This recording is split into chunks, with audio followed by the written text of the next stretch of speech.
ዳኒ ምን አለ? ስትመታኝ ያልመታሁህ ለሀይሚዬ ብዬ ነው ፍርድ ቤት ያገናኘን ብሏል።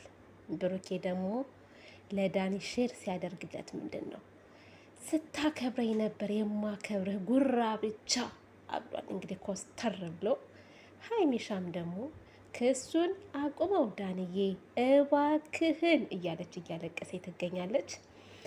ሰላም ሰላም፣ ጤና ይስጥልኝ ውድና የተከበራችሁ የእጽብ ድንቅ ሚዲያ ተከታታዮች በሙሉ እንዴት ናችሁልኝ? ደህና ናችሁ ወይ? እኔ በጣም ደህና ነኝ፣ እግዚአብሔር ይመስገን። ለዚህ ቻናል አዲስ የሆናችሁ ላይክ፣ ሰብስክራይብ እያደረጋችሁ አበረታቱኝ እና ዛሬ እንግዲህ ዳኒ ጥርሱን ትናንትና ብሩኬ ትንሽ አንቀን ቆጥሎታልና ያው ጠናብኝ ህመሜ ብሎ ቤቱ ተኝቷል። ሀይሚዬም ልጠይቀው እንግዲህ ጎራ ብላለች። የታመመን መጠየቅ ደግሞ ባህላችን ነው። የፈለገ ነገር ቢበድለንም ምንም ቢለንም እግዜር ይማርህ ይባላል እና ሀይሚዬም እሱን ብላ እንግዲህ አቅንታ ነበር። ሀይሚዬ ግን ምን ነው ጁስ ይዘሽለት ብትሄጅ እንዴት ባዶ እጅሽን ትሄጃለሽ? ጁስ ይዘሽ መሄድ ነበረብሽ ሀይሚቲ የኔ ቆንጆ። እኔ ግን ያልገባኝ ነገር ዳኒ ለአንቺ ብዬ ነው ለአንቺ ብዬ ነው ለአንቺ ብዬ ነው ይልሻል እኮ በቃ ሲመታ ለአንቺ ብዬ ነው ይላል። ክሱን አቁም ስትይው ለአንቺ ብዬ አቆማለሁ ይላል። በዛ ላይ ደግሞ በቃ እኔ ምንም አላማረኝም ይችላል አንቺ ለአንቺ የምትለዋ ነገር ቤተሰብ ምንድን ነው ያለው?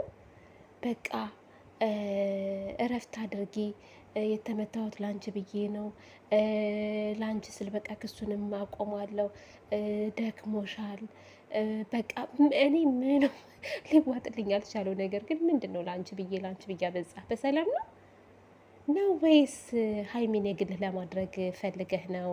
እንደገና የተረፈው ጥርስህ እንዲረግፍ ፈለግ? ዳንዬ ተው ተው ወንድማችን፣ እኛንም እልህ ውስጥ አታስገባን፣ እልህ ውስጥ አታስገባን። ምን ሆነክ ነው ግን? ይሄ በቃህም ያቺ ቅን ሲያደርግህ ነው እዚህ ደረጃ የደረስከው እንጂ ከብሩኬ ጋር አሁን ትናንት በሰላም ብትፈታው በቦክስ ራሱ በጠረባም አትዘጠርም ነበረ። ይሄ ሁሉ እኮ ማለት ነው ጥጋብህ ነው ጥጋብህ። እና አሁንም ቢሆን ብትረጋጋ ጥሩ ነው ብዬ ነው የማስበው። ዳኒ ወንድማችን ተው። ደግሞ ቤት የት አካባቢ ነው? የሆነ ነገር ይዘንልህ እንምጣ እስኪ እንጠይቅህ። መቼም ከሰሞኑ ተጎድቻለሁና ፍየል ወይንም ደግሞ በግ ያስፈልገኛል ምንድን ነው ይሄ መረቅ ምናምን ጠጣ ተብያለሁ ብለህ መምጣትህ አይቀርም እኮ ከሰሞኑ። ስለዚህ ከምትለን ቀድመን እኛ ደግሞ የብሩኬም የሀይሚን ቤተሰቦች እንጠይቅህ እስኪ ዳኒ። መጠየቅ አለብህ አንተ፣ በዛው መመከር አለብህ መመከር። ከዚህ በኋላ የራስህን ህይወት ኑር። ሶስዬን አምጣ፣ ከሶስዬ ጋር ተታረቁ። ሀይሚዬንም ደግሞ ወደ ብሩኬ ላካት። በቃ ይበቃልሽ። አይበቃህም? እስከ ዛሬ ተጨቃጭቃችሁ አሁን ደግሞ ዱላ ቀመስክ። ይሄ ነው ትርፉ፣ ዱላ ነው በቃ። አሁንም ካላረፍክ ያው ብሩኬ ይቀጥላል ማለት ነው። ሰው ሲያከብርህ ካላከበርክ አይቀርልህም ተብለሃል እና እባክህን ዳንዬ ይሄን ነገር አቁሞ ማለት ነው። በእርግጥ አንዳንድ ጊዜ ዞር ብላችሁ ስታዩት ደግሞ ማለት ነው ድራማ ነው እንዴት ላላችሁ፣ እኛ ዝም ብለን እንጮኋለን እንጂ እዚህ ጋር ድራማ ነው እንዴት ላላችሁ። ምክንያቱም ራስ በራሳቸው ሼር እየተደራረጉ ነው። ብሩኬ ለዳኒ ሼር አድርጎለታል እኮ። ሀይሚም እባክህ ክሱን አቁምልኝ ብላ ሼር አድርጋለታለች። ያው በአብራው ነው እንግዲህ የቆየችው፣ በአብራው ቪዲዮ ሰርታ ምናምን አጽናንታው ምናምን ሄደችው፣ ግን ሼር አድርጋለታለች። ይሄ ማለት ዳኒ እንዲያድግ እንዲበረታታ እየተደረገ ነው ማለት ነው። እና አንዳንዴም እኔ ዞር ብዬ ሳስበው ድራማም ይመስለኛል።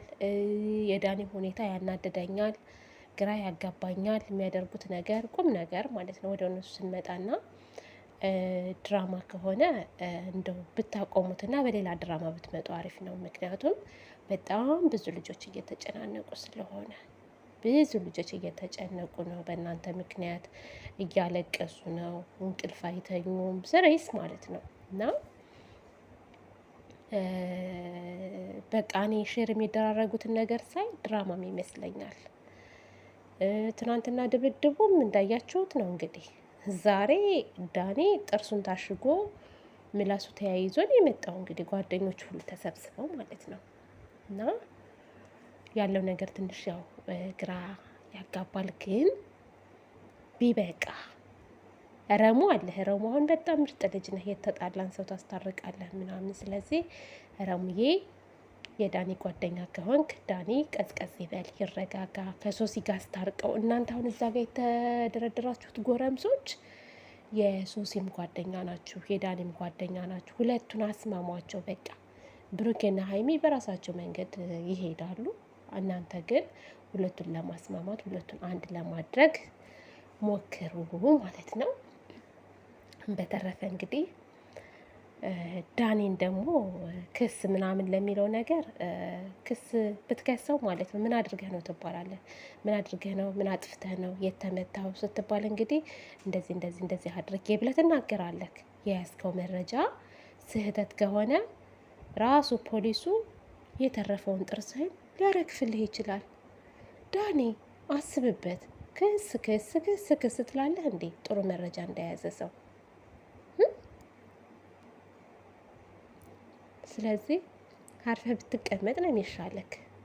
ሲቀጥል አትከስም። የት ሄደህ ነው የምትከሰው? የት ነው የምትከሰው? ፖሊስ ጣቢያ? ወይ ዳኒ ታስቀኛለህ። እኔማ በጣም ስቄ ነው የወጣሁት። እኔ እንደውም ሽሮ ፍትፍት ላቀብልህ ብዬህ ነበረ። ያው አሁን ጠንከር ያለ ምግብ ስለማትበላ ጥርስህ ስለታመመ ምናምን ሽሮ ፍትፍት ብናቀብልህ ጥሩ ነው በማለት ያው አለ አይደለ የብቸኝነት ስሜት እንዳይሰማ እና ማለት ነው ውዶችዬ፣ ማሮችዬ አትጨነቁ። ለማንኛውም እናንተ ምንም ነገር እንዳታስቡ። በዳኒ እንግዲህ ፈታ እያላችሁ ፈታ በሉበት። በዳኒ እየገባችሁ ሳቁበት። መጥፎ ነገር ባንናገር ደግሞ ጥሩ ነው ብዬ አስባለሁ። ከመጥፎ ነገሮች ሁላችንም እንቆጠብ። አንዳንድ ጊዜ ስሜታዊ ስንሆን እንሳሳታለን፣ መጥፎ ቃላት ስለምናወጣ ማለት ነው። እና የኔ ማሮች በሌላ ቪዲዮ እስከምንገናኝ ድረስ መልካም ጊዜ ይሆንላችሁ። ሰላም፣ ፍቅር፣ አንድነቱን ለእናት ሀገራችን ይስጠን። ላይክ ያላደረጋችሁ ደግሞ ላይክ አድርጉሽ። ለቤቴም አዲስ የሆናችሁ ሰብስክራይብ እያደረጋችሁ አበረታቱኝ። ይሄ ቻናል በነገራችን ላይ ማለት ነው ኢትዮጵያ ላለ ሰው ወደፊት የሚሰጥ ነው። ጠንክረው እንዲሰሩበት እኔ ላሳድግ ሞኒታይዝ ላድርግ ብዬ ነው እና እንደዛ ነው። እናንተ ደግሞ አበረታቱኝ እሺ።